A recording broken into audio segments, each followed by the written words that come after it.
kondisi existing yang memang telah disampaikan oleh berbagai stakeholder terkait. Waktu dan tempat kami persilakan. Oke, bismillahirrahmanirrahim. Assalamualaikum warahmatullahi wabarakatuh. Terima kasih atas kesempatan yang diberikan. Jadi yang pertama saya perkenalkan diri dulu. Saya selain Rektor Unipar, saya adalah tim ahli tim transisi IKN tahun 2022 bersama Pak Isranto dan Mas Jaya Kumpul. Kemudian saat itu saya Ketua Persatuan Insinyur Indonesia Kaltim, sekaligus wilayah PI Kaltim dan Sekjen Teknik Indonesia. Sehingga salah seorang yang ditanya terkait IKN saat itu sebelum dipindahkan, pertanyaannya apakah IKN itu layak dibangun secara konstruksi? Saya katakan iya setelah konsultasi dengan teman-teman. Artinya kalau Penanjang Pasir Utara, Kutai, kemudian Balikpapan sama Indah bisa dibangun, tentunya sama dengan di sana. Itu kiprah pertama yang kami sampaikan.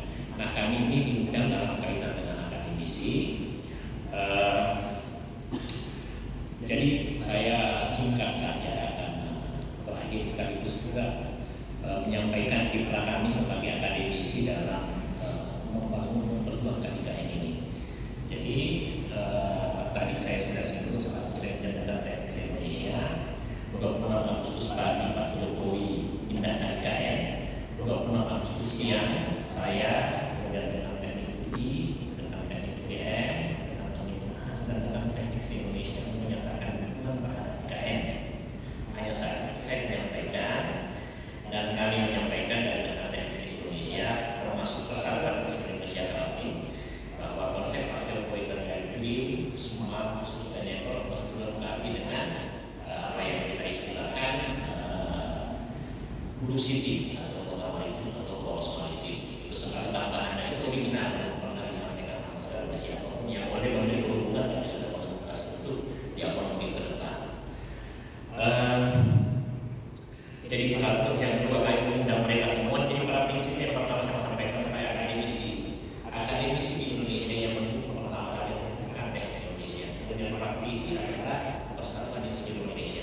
Ada Anies Sumatera yang sekarang mantan Dirjen Cipta Karya, Ketua Satgas IKN, itu adalah Ketua Persatuan Insinyur Indonesia, di mana saatnya adalah saya itu penjaminan mutunya. Gitu. Nah, di akademisi kami kan kebetulan rektor-rektor se-Kalimantan, ada namanya Kalimantan University Consortium. Kami juga rektor ini perlu sampai diketahui sama teman-teman dan sebagai teman-teman bahwa rektor se-Kalimantan yang tergabung dalam Kalimantan University, KUC namanya Kalimantan University Consortium itu mendukung IKN dengan satu topik yang juga dibahas tadi sama teman-teman, yakni SDM Kaltim. Jadi kami mengakomodir, kita sependapat semua dengan daerah kalau SDM Kaltim itu yang menjadi penonton. SDM Kaltim itu jangan tertunda. Ya, itu satu yang kami sampaikan. Dan kecerdasan.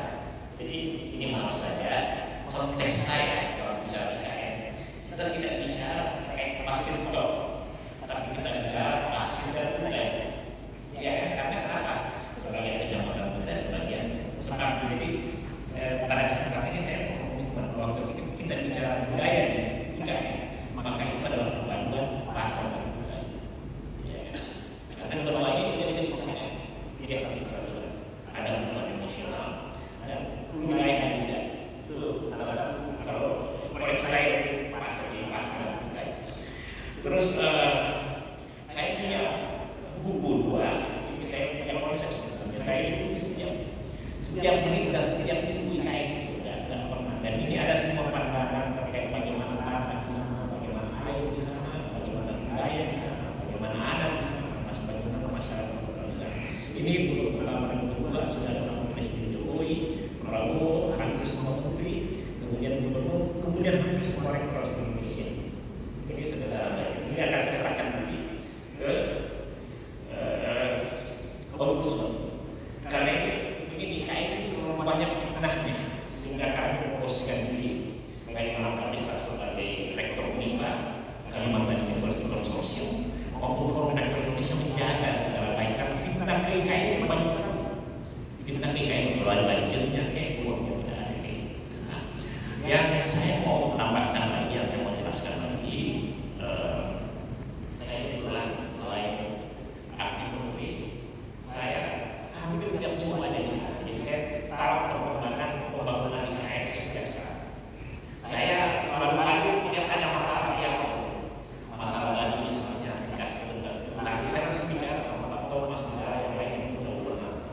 Ketika bicara budaya saya langsung telepon Pak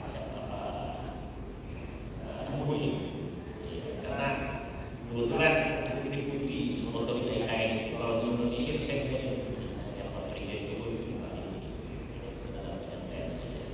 Nah, saya tambahkan lagi, ada satu hal yang selalu jadi perhatian orang, air. Ini kami sebagai akademisi, memang kami menganggap air itu tidak bisa diapa-apain, termasuk Kalimantan. Dalam kapasitas sebagai rektor, kami sudah menggalang forum rektor Indonesia untuk menjadikan suatu saat Sungai Mahakam sebagai sumber air.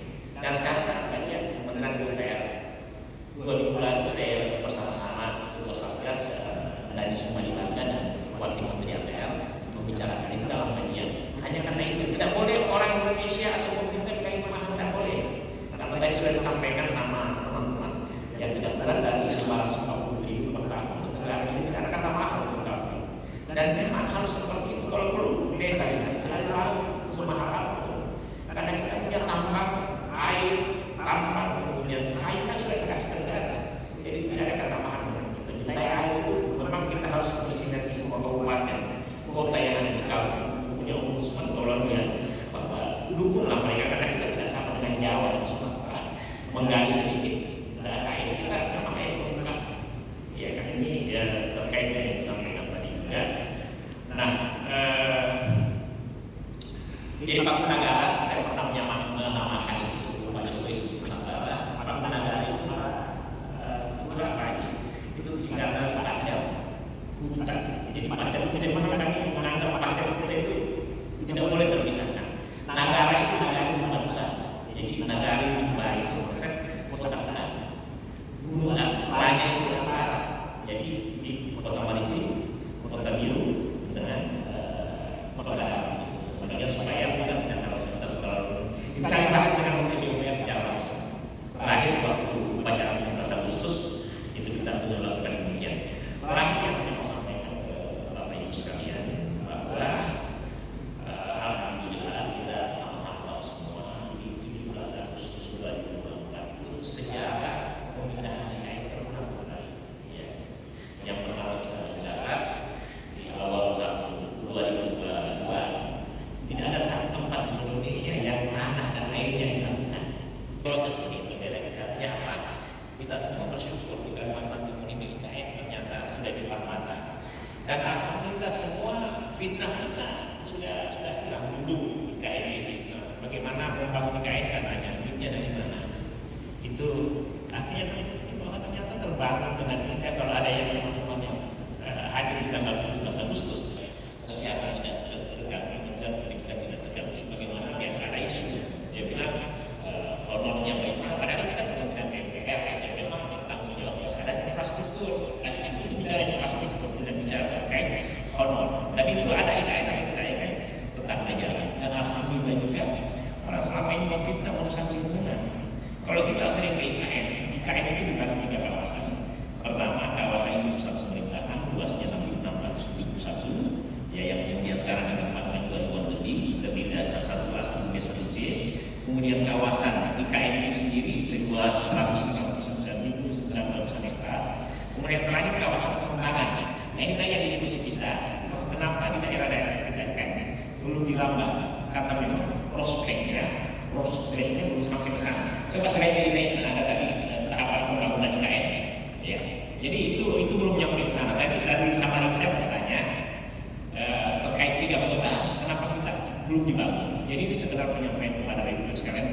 IKN itu ada tahapan pembangunannya sampai 2045. Terkait tadi Samarinda Balikpapan, naik terus ada terus saya dengan segmen naik terus. Ya. Ini saya akan kasih lihat supaya kita menyamakan pemikiran lain lagi. Saya langsung lihat terkait pembangunan IKN ini harus sama-sama yang kita perhatikan. Ini sama-sama yang kita perhatikan. Jadi sekarang konsentrasi pemerintah itu adalah menyelesaikan kawasan ini pusat pemerintahan. Itu pun dibagi menjadi satu B1C. Targetnya bisa saja kantor presiden, kantor Kemenko, istana, rumah jabatan menteri, dan yang lain itu sudah selesai. Nah yang ditanyakan tadi Samarinda itu di 2035 kalau sesuai konsep bahwa itu 3 ekosistem kota Jadi alhamdulillah ya, progres pembangunan IKN ini melampaui target. Kenapa saya tidak melampaui target? Karena di sini di sampai 2024 itu hanya rencana pembangunan. Ternyata faktanya di lapangan kita itu sudah mulai sudah ada persiapan kantor-kantor lain, BCA, ya kan, kantor-kantor mandiri macam-macam sudah banyak. Artinya kita sebenarnya sudah melambat ke 2025, 2029. Ada lagi satu masalah pendidikan dan kesehatan itu sudah dibahas, sudah ada klasternya, sudah ada kawasannya. Begitu juga dengan rumah sakit. Rumah sakit sekarang kan ada 4 yang dibangun di IKN internasional. Kalau orang biasa ke kawasan ini pusat pemerintahan di timur, pas mau masuk itu kan harmoni. Ya, di 2024 itu tidak bisa di situ, tapi dia di atas di 2039 ya, selanjutnya 2030 2024. 3 tahun Pak ini kepada teman-teman modal Kalimantan. Jadi kita tahu Kaltim saja baru 1 pulau-nya. Ya, kenapa? Karena kita punya penduduk kurang. Jawa dan Sumatera digabungkan itu 80%. Ya kan? Kita cuma 6%. Jangan berpikir ada interkoneksi yang cepat kalau tidak ada IKN, tidak banyak orang. Itu dulu yang memang mesti ditahu, ya kan? Jadi setahu saya tadi Ibu Sekda Prok sudah menyampaikan IKN sudah membuat pertumbuhan ekonomi Kaltim naik secara signifikan di tanggal 1 April sampai 7,6%. Kalau secara nasional 5,2%, itu luar biasa sekali. Harapan kita, karena kita ini sesama berada di Kalimantan Timur, nah ini terkait dengan pemerintah, saya punya pendapat tersendiri sebenarnya. Konsep IKN itu luar biasa sekali, bagus sekali. Hanya kalau menurut saya, karena berdasarkan pengalaman itu kan dari masalah tanah, saya sejak Undang-Undang Nomor 3 tahun 2022 jarang yang mau bisa tangani karena dia memang harus melalui IKN. Sama juga dengan pelayanan publik. Jadi kami biasa ada yang melapor ke kami terkait dengan batas delineasi, ya. Jadi misalnya ada pembuangan bahan baku racun berbahaya, kadang-kadang dia ke Samarinda atau ke Penajam Pasir Utara, mereka takut karena ada undang-undang katanya sudah ditangani sama otorita. Di satu sisi otorita belum mendapat sistemnya. Yang saya mau sampaikan ini pendapat pribadi saja, pendapat kami dengan teman-teman, bahwa kalau saya kan ini kita sudah mengalami memindahkan provinsi, Kaltara misalnya tidak terlalu lengkap fasilitasnya tapi langsung bisa bekerja. Ini kan karena istilah-istilahnya ada deputi ini, sehingga misalnya bagian-bagian dinas yang seharusnya tupoksinya sudah ada masih dibahas SOP-nya seperti apa, seperti itu, sehingga kerjasama dengan dinas lain yang